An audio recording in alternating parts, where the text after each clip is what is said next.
Enfin, pour la Rosselle, nous avons ou nous aurons dans l'avenir un problème. Vous savez que la vallée de la Rosselle est une zone humide. Pour les anciens, ils se souviendront de toutes ces inondations qui ont eu lieu en cas d'orage. Sachez que le projet à l'heure actuelle des eaux d'exor de nos mines, eaux qui ont atteint la côte 700, c'est-à-dire fait à peu près la moitié du chemin pour arriver à la surface, ces eaux vont devoir être canalisées quelque part. Le projet, bien sûr, est de faire en sorte que ces eaux soient rendues à la Rosselle. Ce qui veut dire que le niveau de la Rosselle va augmenter. Ce qui veut dire aussi qu'en cas d'orage, il y a risque d'inondation. À nous d'être vigilants, à nous d'être au courant de toutes les choses qui vont se faire dans ces zones. C'est pour notre ville essentiel pour qu'elle puisse garder un embellissement que l'on compte réaliser.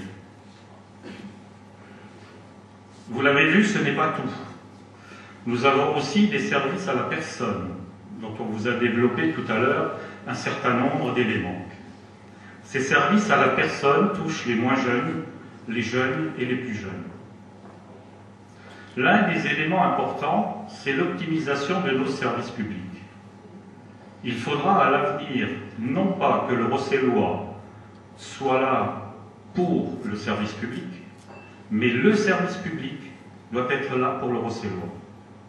Cela fait 30 ans que nos services n'ont pas bougé. Cela fait 30 ans qu'ils n'ont pas été rénovés.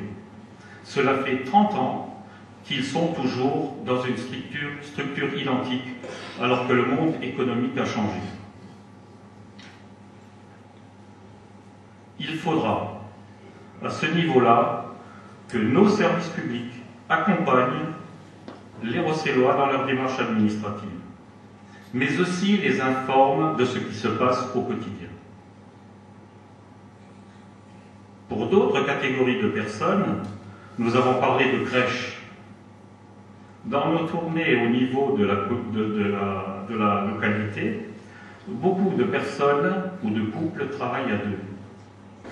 Il leur est donc souvent difficile de garder ou de faire garder leurs enfants. À nous de construire cette crèche. Essayez aussi d'augmenter la capacité d'accueil de la halte garderie. Pour d'autres catégories de Rossellois, est essentiel l'emploi. On vous en a parlé tout à l'heure. Nous voulons faire des forums métiers, forums emploi, en faisant venir de l'extérieur un certain nombre de professionnels qui seront là pour guider et pour aider les personnes à la recherche d'emploi.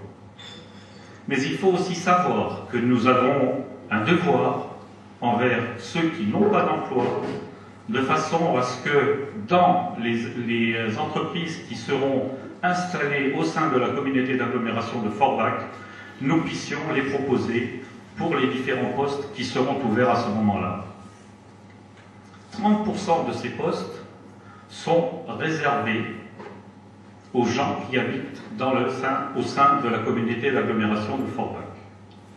30% dont bien sûr des Rossellois, étant entendu que c'est à compétence égale. À nous de recenser nos demandeurs d'emploi. À nous de faire les premières démarches pour proposer aux entreprises ceux qui vivent dans notre ville et qui sont à la recherche de l'emploi. On a parlé de sécurité.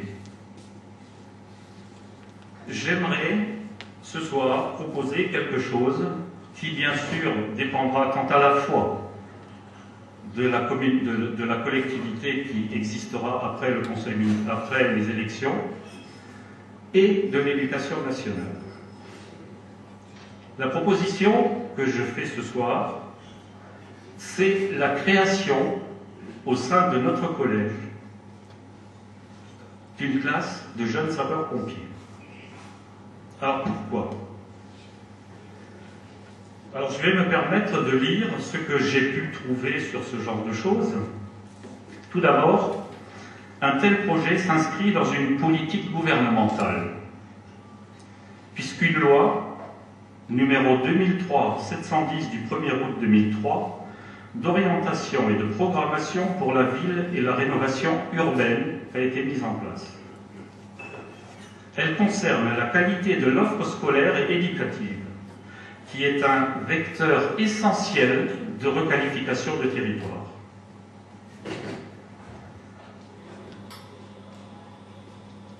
Cette création aura une incidence très forte sur la réussite des enfants et des jeunes qui habitent dans nos villes. Les jeunes en difficulté scolaire qui doivent alors pouvoir bénéficier d'une formation adaptée pour acquérir des qualifications professionnelles de qualité. Ce type de structure, c'est également une insertion, une formation professionnelle et une lutte contre le chômage. C'est un soutien scolaire, c'est une restructuration de l'espace urbain et c'est également un facteur de tranquillité publique, un facteur de développement économique et social, puisque l'objectif premier des pompiers, c'est de développer la promotion du volontariat et en particulier sur les jeunes sapeurs-pompiers. C'est participer à la création et à la promotion de filières professionnelles de la sécurité civile. C'est également promouvoir une politique de communication en direction des jeunes de nature à participer à l'évolution des comportements, les pompiers étant confrontés à des actes de violence souvent commis par des jeunes dans les zones urbaines.